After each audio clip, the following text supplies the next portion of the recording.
टांगे छोटी थी पर अब वो सीधा चलना सीख चुके थे। चलते वक्त उनके कदम जमीन पर ठोकते नहीं थे बल्कि सोच समझकर पड़ते थे, जैसे हर कदम एक नया युग लिख रहा हो। चेहरा अब पहले जैसा नहीं रहा था, थोड़ा अलग हो चुका था।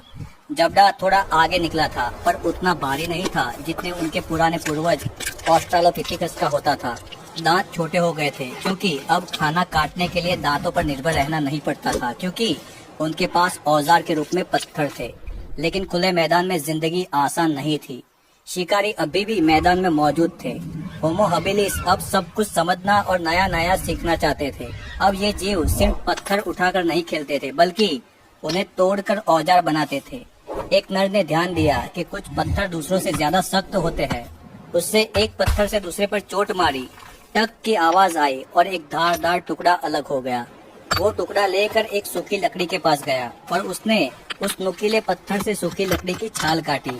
उस दिन उसने समझा कि हम पत्थर को खुद भी आकार दे सकते हैं। सुबह दूसरे दिन होमो हबिलिस का एक झुंड खाने की तलाश में मैदान में निकला। वो तो किसी जानवर के छोड़े हुए शिकार को ढूंढने निकले थे, लेकिन सामने खुले मैदान में कुछ छोटे हिरन दिख रहे थे। सब झाड़ियों के पीछे झुके और धीरे धीरे आगे बढ़े। एक ने पत्थर उठाया और दूसरे ने इशारा किया। जैसे ही हिरन झुंड से थोड़ा अलग हुआ, सब ने अचानक धारदार पत्थर फेंके। एक पत्थर सीधा हिरन के पैर में लगा। वो लड़खड़ाया और भाग नहीं पाया। तभी सब उस पर टूट पड़े और वही उसे मार गिराया। उसके बाद उन्होंने अपने नुकीले पत्थरों से वही उसका मांस काटा और कुछ टुकड़े वही खा लिए, बाकी साथ ले गए। पेट भर चुका था, जीत का एहसास था। सब लोग हंसते हुए वापस लौटने लगे, पर उन्हें नहीं पता था कि झाड़ियों के पीछे कोई और उनकी इस हरकत को देख रहा है। जब सूरज डूबने लगा तो झुंड एक सूखी नदी के किनारे रुक गया और पत्थर को धारदार बनाने के लिए पत्थर आपस में टकराना शुरू कर दिए। हवा में एक अजीब सी गंध आई, सड़े हुए मांस जैसी। एक बूढ़े नर ने सिर उठाकर चारों ओर देखा, लेकिन कुछ नहीं दिखा। तभी झाड़ियों में हलचल हुई और अगले ही पल एक बड़ी दांत वाली बिल्ली ने छलांग लगाई। उसने सबसे पीछे बैठे नर को गर्दन से दबोच लिया और उसे घसीटता हुआ भागने लगा। बाकियों ने उसे बचाने के लिए दौड़ लगाई। किसी ने पत्थर फेंके, किसी ने पकड़ने की कोशिश की, पर बिल्ली उसे खींच कर ले गई और देखते ही देखते गायब हो गई। उस रात सब लोग निराश हो गए थे। किसी ने एक दूसरे के सामने तक नहीं देखा था। अगली सुबह सब खाने की तलाश में निकले। वो एक बिल्कुल सूखी नदी के पास पहुँचे जहाँ थोड़ा सा पानी बचा था। एक युवा नर झुंड से आगे बढ़ा और पानी में दिख रहे पत्थर को उठाने के लिए अपना हाथ आगे बढ़ाया। तभी पानी की सतह पर लहर उठी। अगले ही पल एक विशाल मगरमच्छ बिजली की तरह बाहर आया और उसके हाथ को अपने जबड़े में दबोच लिया। देखते ही देखते वो उसे पानी में खींच ले गया। बाकी लोग पत्थर फेंकते रह गए, पर कुछ ही सेकंड में बस बुलबुले रह गए। अब उन्हें समझ में आने लगा था कि सिर्फ जमीन ही नहीं, पानी में भी खतरा होता है। उस दिन से उन्होंने तय किया कि कोई भी अकेला पानी के पास नहीं जाएगा। 2 पहरेदार किनारे पर रहेंगे और बाकी दूर से सावधानी से देखेंगे। पूरा दिन जमीन पर रहने और शिकार की तलाश के बाद शाम होते ही झुंड ज्यादा खतरा महसूस होने पर बड़े फैले हुए पेड़ों के पास लौट आता था। उनकी टांगे उन्हें सीधा चलने में मदद करती थी, लेकिन उनके लंबे हाथ अभी भी किसी बंदर की तरह मजबूत थे। रात गुजारने के लिए कुछ नर और मादाएं बच्चों को साथ लेकर ऊंची और मजबूत डालियों पर चढ़ जाती। यही जमीन से थोड़ी ऊंचाई पर रहना उन्हें रात के शिकारियों जैसे लकड़बग्घों या तेंदुओं से सुरक्षा देता था। वो दिन में तो जमीन के मालिक थे, लेकिन कभी कभी रात में अभी भी उनके पूर्वजों की तरह पेड़ पर सुरक्षा महसूस करते थे और पेड़ पर ही ज्यादा भरोसा करते थे। ये दोहरी जिंदगी ही उन्हें उस मुश्किल दौर में बचा रही थी। पेड़ बहुत दूर थे और शिकार खुले मैदान में था, इसीलिए मैदान में खाना खाने की तलाश में आना ही पड़ता था। इससे हुआ यूं कि झुंड अब गुफा में ज्यादा समय बिताने लगा। दिन में वो लोग शिकार, फल, बेर जैसी चीजें ढूंढते और रात में पत्थर घिसना, बच्चों को सिखाना और सबसे जरूरी पहरा देने का काम करते थे।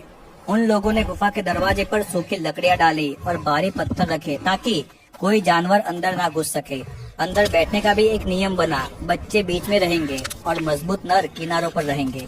धीरे धीरे ये नियम उनका पहला अनुशासन बन गया, लेकिन शिकारी अभी रुके नहीं थे।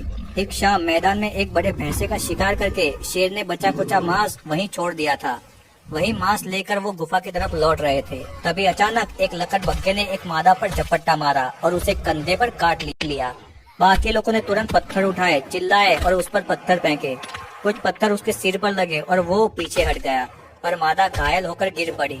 सब लोगों ने नुकीले पत्थर फेंक कर लकड़ बग्घे को दूर भगाया और उस घायल मादा को लेकर गुफा में आ गए। वो बच गई। समय के साथ साथ उनके दिमाग में अपने इलाके का एक नक्शा बनने लगा था।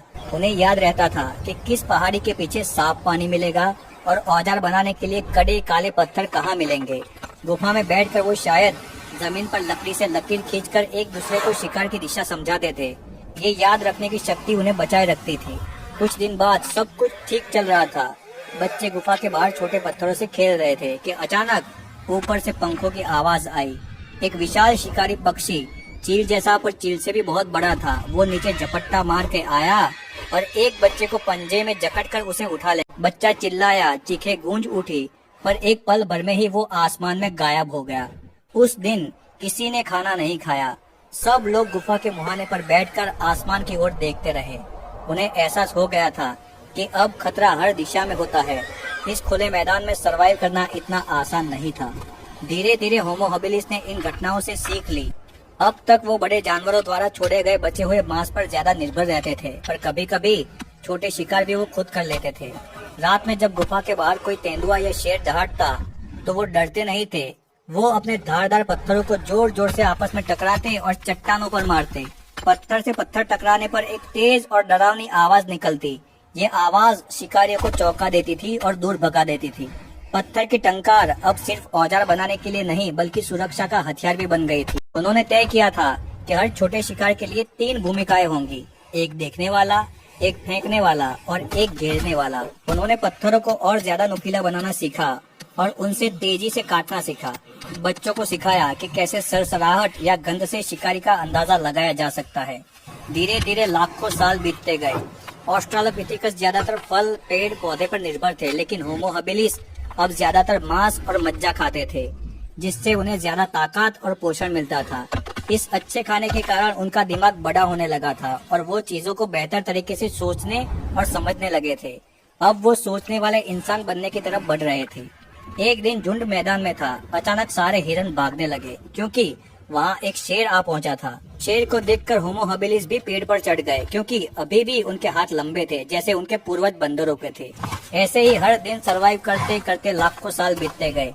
पीढ़ियां गुजरती गई। धीरे धीरे समय के साथ साथ उनके शरीर बदलने लगे, जो आगे चलकर होमो इरेक्टस बने, जो अब इस जमीन का नया राजा बनने वाला था, जिसे हम अगले पार्ट में देखेंगे कि कैसे होमो इरेक्टस में से इंसान बना। वीडियो अच्छा लगा हो तो वीडियो को लाइक करना, चैनल को सब्सक्राइब करना। Thank you.